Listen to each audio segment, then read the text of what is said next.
Question is ABCD is a rhombus and PQRS are respectively the midpoints of the side AB, BC, CD and DA respectively.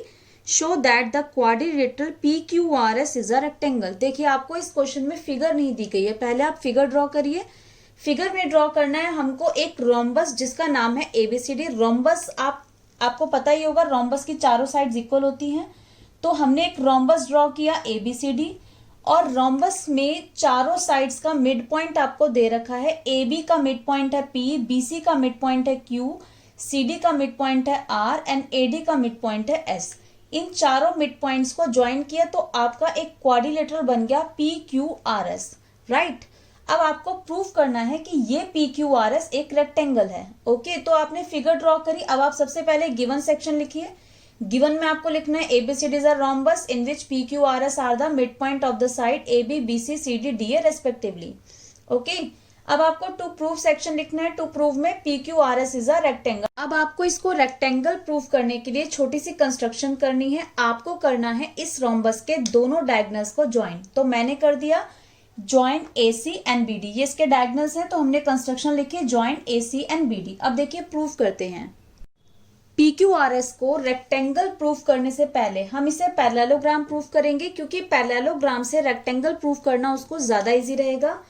तो सबसे पहले इस quadrilateral को हमें parallelogram proof करना है। तो पैरेललोग्राम प्रूफ करने के दो तरीके होते हैं, या तो आप अपोजिट साइड्स के दोनों पेयर को एक दूसरे के पैरेलल प्रूफ कर दीजिए, या किसी भी एक पेयर को पैरेलल और इक्वल दोनों प्रूफ कर दीजिए। तो हम इसमें क्या करेंगे, एक पेयर को पैरेलल और इक्वल प्रूफ कर देते हैं। तो वो कैसे करेंगे, हम इसमें यूज करेंगे मिड पॉइंट थ्योरम का। हम डायगोनल लेते हैं AC डायगोनल से ये रोम्बस दो ट्राइंगल्स में डिवाइड हो गया। एक ट्राइंगल बन गया ABC, एक बन गया ADC। अब ABC में ट्राइंगल ABC में तीन साइड्स हैं AB, BC एंड AC। तो इसमें दो साइड्स का मिड पॉइंट आपको गिवन है। AB का मिड पॉइंट है P, BC का मिड पॉइंट है Q। तो मिड पॉइंट थ्योरम में जब आप मिड पॉइंट्स को ज्वाइन करते हैं, दो साइड्स के मिड पॉइंट को जब आप ज्वाइन करते हैं तो वो तीसरी साइड्स के पैरेलल भी होता है और इक्वल भी होता है। ठीक है, तो हम इसमें ट्राइंगल लेते हैं in triangle ABC। In triangle ABC में P is the mid point of AB, P is the midpoint of AB and Q is the midpoint of BC. Q is the midpoint of BC, right? अब आप देखिए, जब आपके दोनों sides के mid point को join कर दिया तो लाइन सेगमेंट बन गया PQ। अब ये जो मिड पॉइंट को ज्वाइन करने पर लाइन सेगमेंट बना वो तीसरी साइड के पैरेलल भी होगा और उसका हाफ भी होगा बाय मिड पॉइंट थ्योरम। तो हम यही लिखेंगे, therefore PQ parallel AC and PQ equals to half of AC. Why? Midpoint theorem. Okay. अब दूसरा ट्राइंगल लेंगे AC पर ही। दूसरा ट्राइंगल कौन सा बन रहा है, इन ट्राइंगल ADC। ADC में S जो है वो AD का मिड पॉइंट है। S is the midpoint of AD। R जो है वो CD का मिड पॉइंट है। R is the midpoint of CD, right?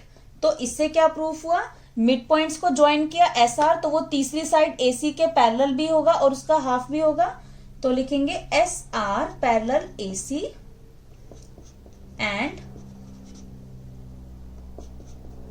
SR equals to half of AC, right? Reason midpoint theorem।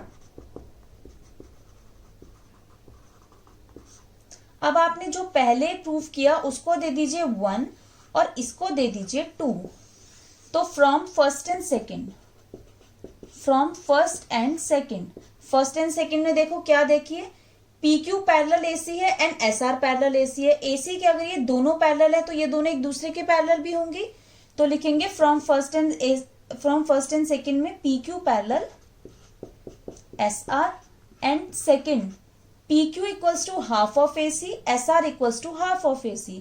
तो इन दोनों से क्या कंक्लूजन निकला कि हाफ ऑफ AC के अगर PQ भी इक्वल है और हाफ ऑफ AC के अगर SR भी इक्वल है तो ये दोनों एक दूसरे के इक्वल हो जाएंगी।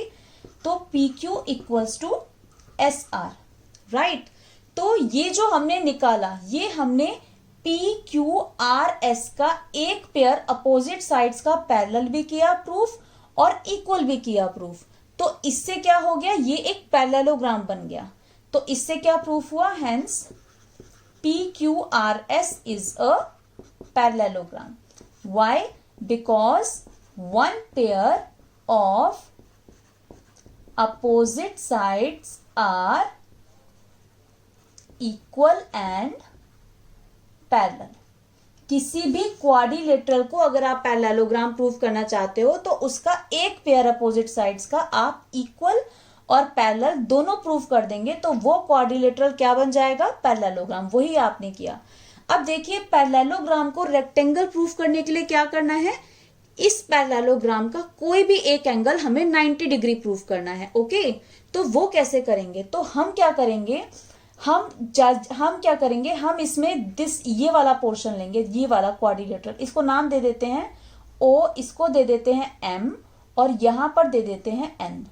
इन quadrilateral OMQN, in quadrilateral OMQN।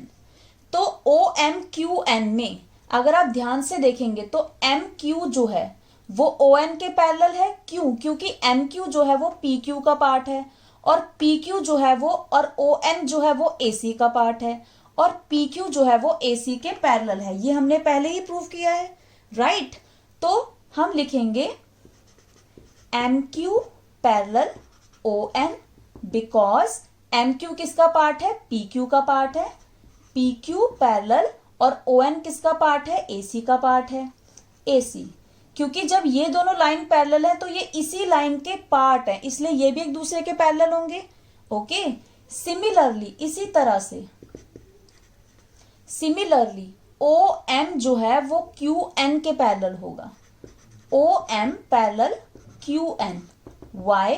Because OM किसका पार्ट है, BD का पार्ट है। BD क्या है, इसका डायगोनल है और QN इसका पार्ट है, आपका QR का पार्ट है। तो ये सेम वही प्रोसीजर है, इसको आपको अलग से दिखाने की जरूरत नहीं है कि आप पहले ट्राइंगल में प्रूव करेंगे कि QR पैरेलल BD, नहीं, यहां पर आप सिमिलरली लिख दीजिए। जैसे आपने ये वाला पार्ट आपने लिखा, सिमिलरली उसी तरीके से OM जो है वो किसका पार्ट है, BD का पार्ट है और QN किसका पार्ट है, QR का पार्ट है।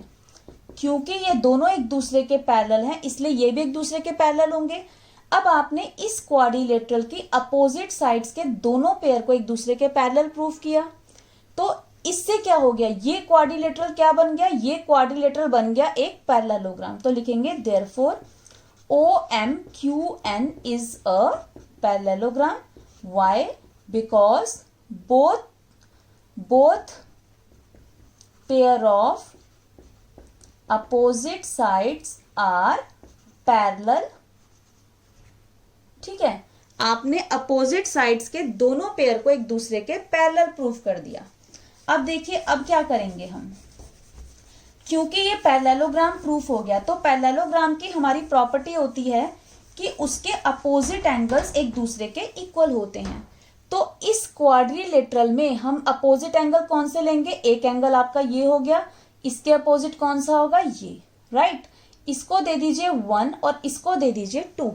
तो यहां पे लिखते हैं देयरफॉर, यहां से मैं यहां कंटिन्यू कर रही हूं, therefore angle 1 equals to angle 2 because opposite angles of parallelogram are equal, right.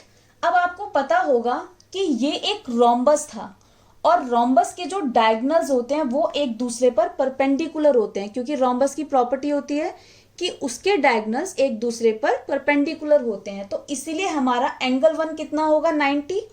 तो लिखेंगे but angle 1 equals to 90। Why? Because diagonals of